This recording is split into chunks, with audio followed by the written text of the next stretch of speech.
Anyway, all right. UFC 322 just wrapped up, people. Islam Makhachev dominates, as expected. I thought he would get him out of there with the finish. I thought he would be able to get, you know, a submission or ground and pound. He had some moments where he was getting close. He really wanted that Darce choke. He really got some good moments of ground and pound. He really was hurting Jack with low kicks. But Jack survives with a grimace on his face and looking stressed out the whole fight. He still survives. But Islam is now a double champion. Islam now, in my opinion, will move to number one pound for pound. And Islam Makhachev is the best fighter in the world. Yet again. Proved again. All right, Carson, have a good night.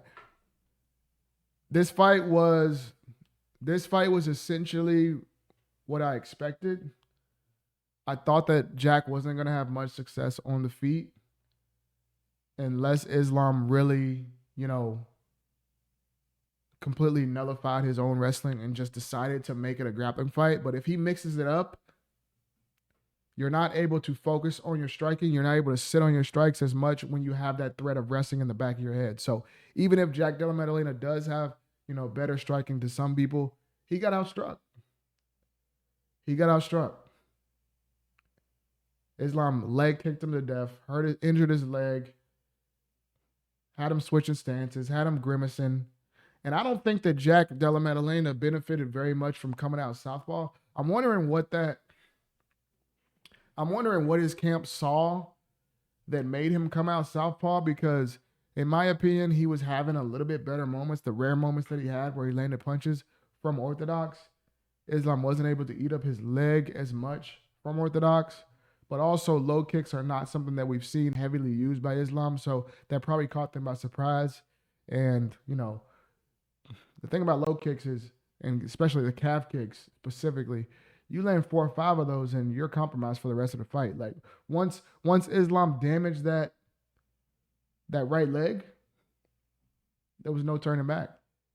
Because even if you switch stance, you still got to use that right leg as your back leg, as your plant leg when you're throwing your power punches in. And the fact that he's already injured it when you were southpaw, it takes away even when you switch back. Even when you switch back.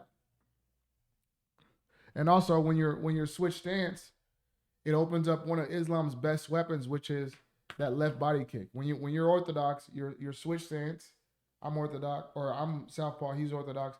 It opens up that left kick to the body, that left kick to the head. Islam wanted that. The two things he wanted bad in this fight was a head kick and a Darce. He was going for those all throughout the fight. He was getting close, and he landed it. He got a Darce locked in. Jack fought out of it well. He threw head kicks that were barely blocked by Jack, but all throughout the fight, it was just a domination by Islam Makhachev. And the fact that he grappled, people were saying, comparing it between Valentina's grappling dominance versus Islam grappling dominance. And I will differentiate those two very quickly when I get to the Valentina fight. But first off, I want to talk about what's next for Islam. I think that Islam has maybe 2 to 3 fights maximum left. A lot of people said, whoever had the best performance in 170 tonight would possibly get the next title shot. And I think in normal circumstances, that would be the case. I think Michael Morales probably is the most deserving. If Ian Gary comes in and knocks out Bilal next week, or in that card coming up, I think it's next week. But if he was to get a finish over Bilal, maybe he would jump the queue. Maybe it could become interesting to be another, Ireland versus Dagestan face-off with Ian Gary. But honestly, I don't think that Islam faces any of these young lions. I think that he's earned the respect of the UFC and earned the favor of the UFC to give him just a big name money fight to send him off. And I think they'll do the Usman fight. Honestly. Both of those guys have earned the respect of the UFC and done the favors of Dana over these years, that I think that they'll, not as unjustified and holding up the vision as much as the John Jones versus Stipe, but it's more of a, you scratch my back for all these years, I scratch yours. Let's just give you a legacy fight. This name, even though this guy is not the most relevant in the division right now, this name on your resume 10 years from now is going to look a lot better than Michael Morales or Sean Brady or something like that. So I think they give him Usman. Either they give him Usman. Sorry, y'all, I'm sick. Either they give him Usman now, wait on Ilya, and then fight Ilya next, or Islam even mentioned the White House, which is not going to be until June, I believe. I think they're slating Ilya to possibly fight Gaethje or Patty in January. Maybe he could be ready for that fight, and we just go straight to Ilya. And as I always was, even when, we become prisoners of the moment, I'm favoring Islam over Ilya, bro. I don't care. And that was at 55 and at 70. I don't think Islam's cutting back down to 155 anytime soon, ever again. So at 170, I definitely favor Islam. He looked strong. He looked dominant. His chin looked good. He looked, solid all the way around at 170. Cardio looked great. Wasn't pushed much with, Jack wasn't able to offer much resistance in most of these positions, but he never looked tired from working or breathing hard. So I think Islam is a force to be reckoned with at 170. And I think he either fights Islam and then Ilya, or we go straight into Ilya and then figure out from there. But I think he has one or two left, and I think he goes down as one of the greats ever, bro. If he gets one more win, he breaks Anderson Silva's win streak record. He tied it tonight. That puts you in rarefied air, man. That puts you definitively in top 10 all-time discussions. And I think he's already there for most people. Maybe even top 5 definitively. If you break that Anderson Silva record. And become a 2-division champ. Which a lot of these guys in the older era didn't have a chance to do. But, it gives you extra brownie points, man. So, Islam Makhachev is just, he's one of one. And he'll be missed when he's gone, bro. Respect that dude for what he does because he's a GOAT. He's a GOAT. He's an absolute GOAT. Jack Della Maddalena, good fighter, but as expected, he's just not on that level, man. Just not on that level. Really couldn't believe a lot of people were, it was almost like a hopeful wish because I don't think y'all really believed that JDM was going to do this. And he showed no point or threat in this fight to Islam at any moment. So, goes as expected.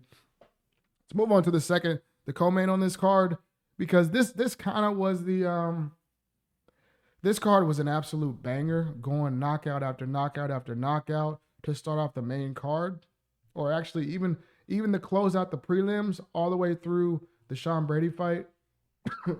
This was rounding out to be one of the most exciting cards ever and one of the quickest cards ever because we just getting back to back to back, quick knockouts. 2 first-round knockouts, 1 second-round early knockout. And it was moving so fast that I thought this card was going to be over so fast. But then, I don't want to call it a momentum killer, but it kind of was a momentum killer. Valentina Shevchenko versus Weili Zhang Weili, however you want to say it. This was just a domination, bro. This is what I pretty much said in my prediction, that I really want Weili to win. I think that she'll be more explosive and faster on the feet. But the size advantage kind of nullified that, because even when Weili would blitz in and land, one quick strike, when she's trying to get back out, that size advantage allowed Valentina to still counter-strike her. She was able to sit back. Eat the strike that Weili lands, not really be affected by it, and then quickly counter her.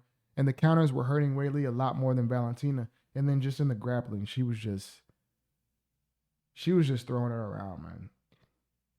I'm like, some of the moments I was feeling bad for. We all know we love Weili. She's such an innocent, kind-looking soul. When she speaks her little English, everybody's like, "Oh, we love Weili." But man, I was feeling sorry for her at some moments. Her face, she looked broken. She kept fighting on, but there was no close rounds in this fight. There was no moments where she looked like she was doing anything. And the reason why I say this is different than the Islam fight is that Valentina really didn't. I don't feel like she pushed for the finish. I think Islam really was going hard for the finish multiple times, and Jack defended very well. I didn't see any moment where Valentina really went for it. She hurt her on the feet with body kicks. She hurt her on the feet with knees to the body. She hurt her on the ground. had her in compromising positions, but she never really sold out or went for a finish. And I think that's why this fight was booed. I don't think Valentina gained many fans, even, as great as she is and as, long as she's reigned. This would just be another forgotten title fight in her reign, but it is an impressive, great name on her resume.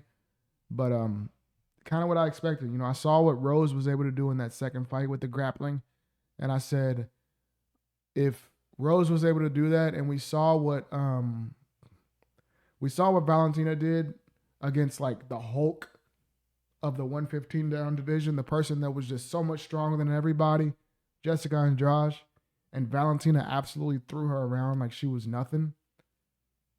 I said, she's probably going to be able to do that to Weili too. And that's what she did. Dominant win.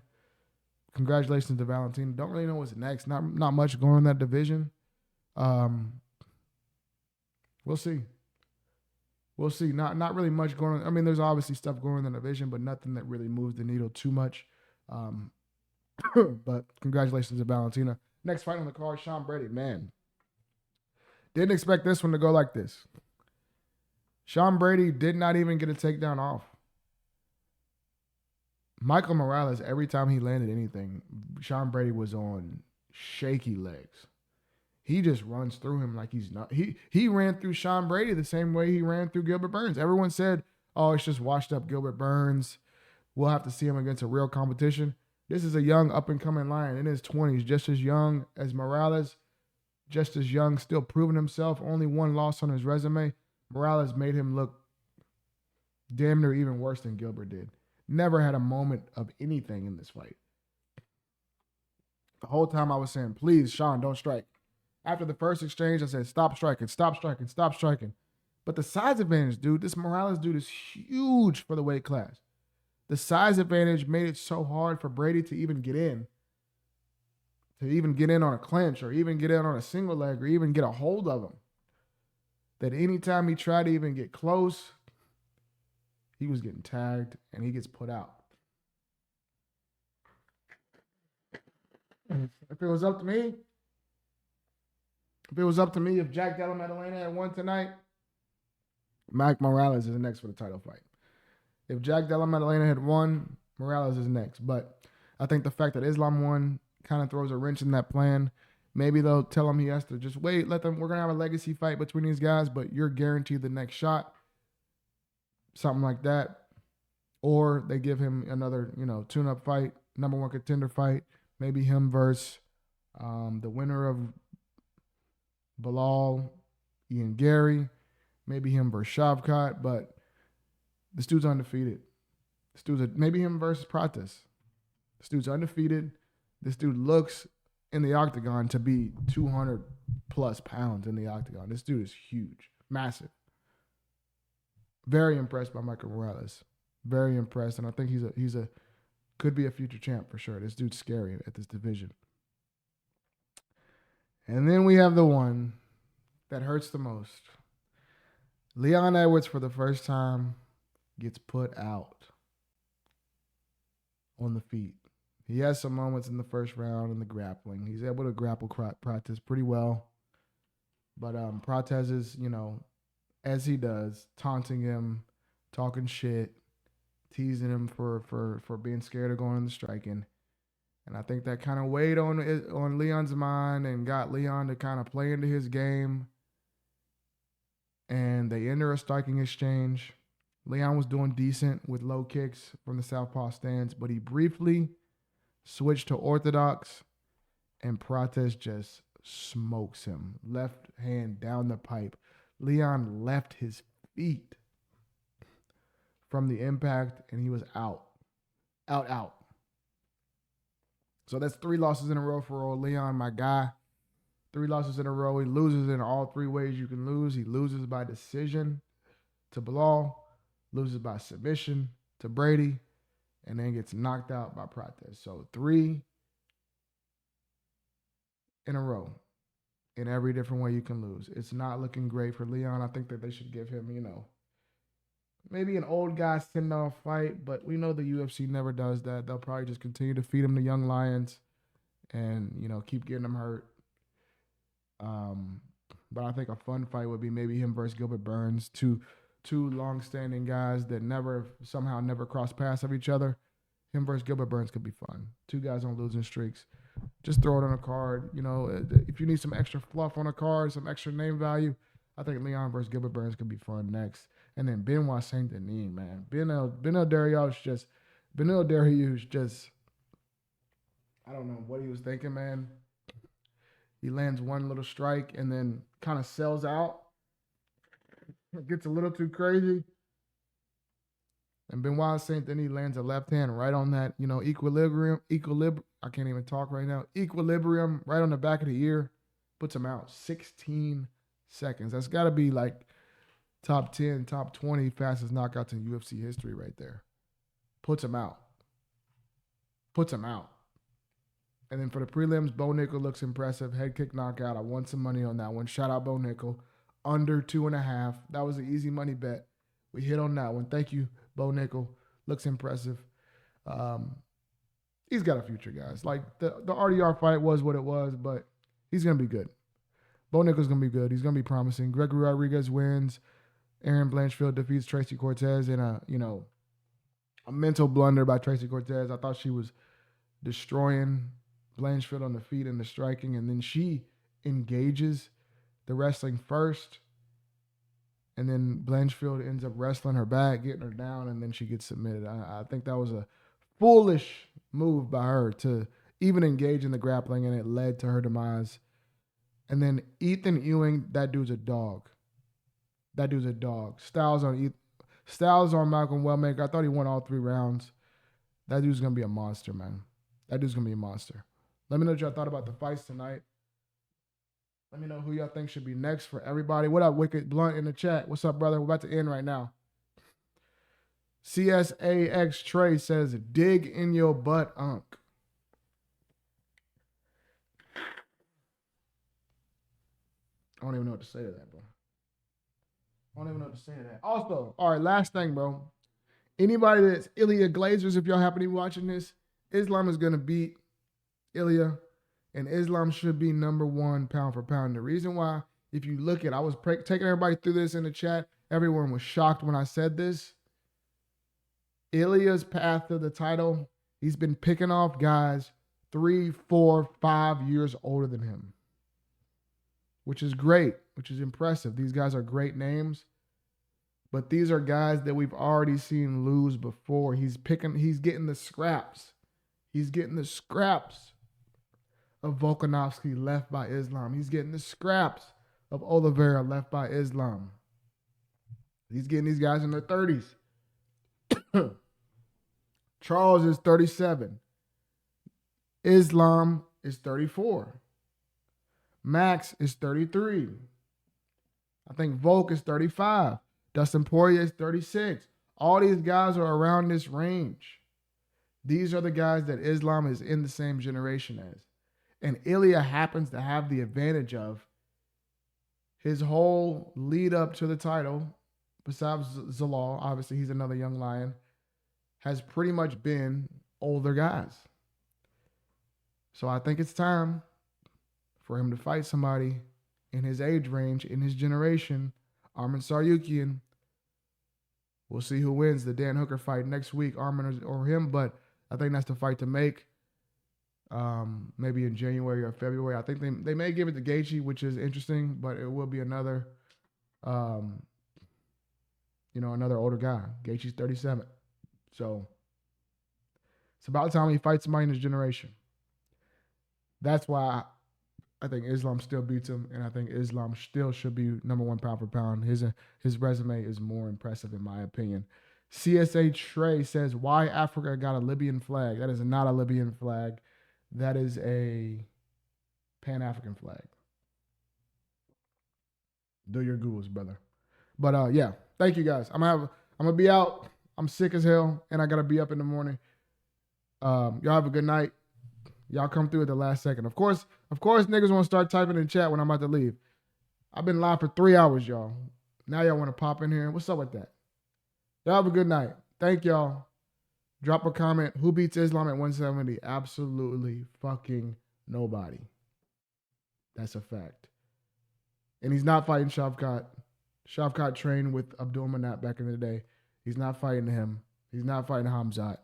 Those would probably be the only two that could even keep up with him in that range.